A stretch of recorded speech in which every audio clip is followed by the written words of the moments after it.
그런데 사실 많은 이민회사의 홈페이지 요건을 혼동하여 게재함으로써 NIW 자체를 승인받을 수 있는 것으로 오해하시는 분이 많이 계십니다. NIW를 신청할 수 있는 전제적 요건을 충족한 것으로 간주하겠다는 안녕하세요. 저는 셀레나 이민에서 미국 변호사로 근무하고 있는 이경재입니다. 요즘 부쩍 고객분들의 NIW에 대한 관심이 많아지고 있어 승인 여부에 대한 평가를 의뢰하시는 분들이 많은데요. 오늘은 특별히 그 승인 여부를 판단하는 중요한 기준을 소개해 드리려고 합니다. NIW는 크게 두 가지의 요건을 우선적으로 고려하여야 합니다. 하나는 고학력 독립이민이라는 명칭에 부합하게 석사 이상의 학위를 소지하시는 분을 대상으로 하는데요. 석사학위가 없으신 경우라도 학사학위 플러스 관련 경력이 5년 이상이신 분들은 석사학위 소지자와 동일하게 인정해드리고 있습니다. 또한 탁월한 능력, exceptional ability가 있으신 분에 한해서는 석사학위자와 동일하게 인정을 하고 있는데요. 이 탁월한 능력을 인정받기 위해서는 첫째, 귀하의 특별한 능력과 관련된 분야의 교육기관에서 학위, 수료증, 자격증 또는 유사한 상을 받았음을 보여주는 공식 기록. 둘째, 귀하의 직업에서 최소 10년간의 풀타임 경력을 문서화한 현재 또는 이전 고용주로부터의 추천서. 셋째, 귀하의 직업을 수행하기 위한 면허 또는 자격증. 넷째, 귀하의 특별한 능력을 입증하는 급여 또는 기타 보수를 받은 증거. 다섯 번째, 전문협회 회원 자격. 여섯 번째, 동료, 정부기관, 전문 또는 비즈니스 조직에 의해 귀하의 업적과 해당 산업 또는 분야에 대한 중요한 공로가 인정된 증거. 일곱 번째, 기타 유사한 자격 증명. 위 7가지 요건 중 3가지 이상을 충족하여야 합니다. 그런데 사실 많은 이민회사의 홈페이지 또는 블로그에서 위 탁월한 능력에 관한 요건과 실질적인 NIW의 승인 요건을 혼동하여 게재함으로써 마치 탁월한 능력을 판단하는 기준, 즉 위 7가지 요건 중 3가지 이상을 충족하면 NIW 자체를 승인받을 수 있는 것으로 오해하시는 분이 많이 계십니다.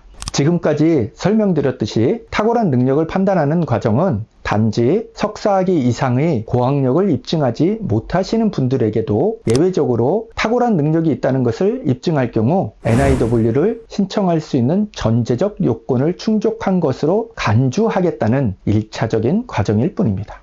그 1차적인 전제 조건을 충족한 경우에는 이제 본격적으로 실질적인 NIW 요건이라 할 수 있는 다나사르 케이스에서 제시한 요건들을 하나씩 구체적으로 고려하여야 합니다.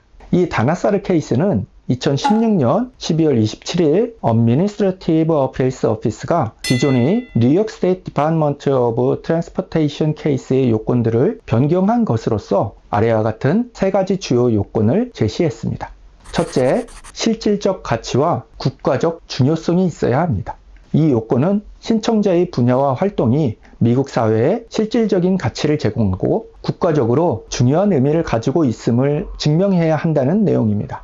예를 들어 과학, 연구, 의료, 교육, 환경보호 등의 분야에서 미국에 광범위한 긍정적인 영향을 미칠 수 있는지를 보여야 합니다. 둘째, 자격을 갖춘 개인이어야 합니다. 이 요건은 신청자가 해당 분야에서 활동을 성공적으로 수행할 수 있는 충분한 자격과 경험을 갖추고 있음을 증명해야 하는데요. 이를 위해서는 교육, 경력, 연구 성과, 업적 등을 구체적으로 제시하여 신청자가 목표를 달성할 수 있는 적절한 위치에 있음을 입증해야 합니다.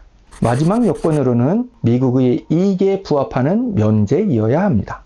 이는 미국의 국가적 이익을 위해 고용 제한서와 노동인증서 요건을 면제하는 것이 합리적임을 입증해야 한다는 의미인데요. 이는 신청자의 활동이 미국에 중요한 기여를 할 수 있으며 기존 고용 기반의 영주권 절차를 따를 필요가 없음을 증명해야 합니다. 오늘은 NIW의 기본 전제 요건과 실질적 요건인 다나사르 케이스에 관해서 알아보았습니다. 무엇보다 오늘 이 시간 이후로는 탁월한 능력을 판단하는 기준이 결코 NIW 승인을 위한 실질적 요건과는 전혀 관계가 없는 내용들이고 더 나아가서 특히 석사학위 이상을 소지하시는 분들에게는 고려되어야 할 사항이 아니라는 것을 꼭 명심해 주시면 감사하겠습니다. 감사합니다.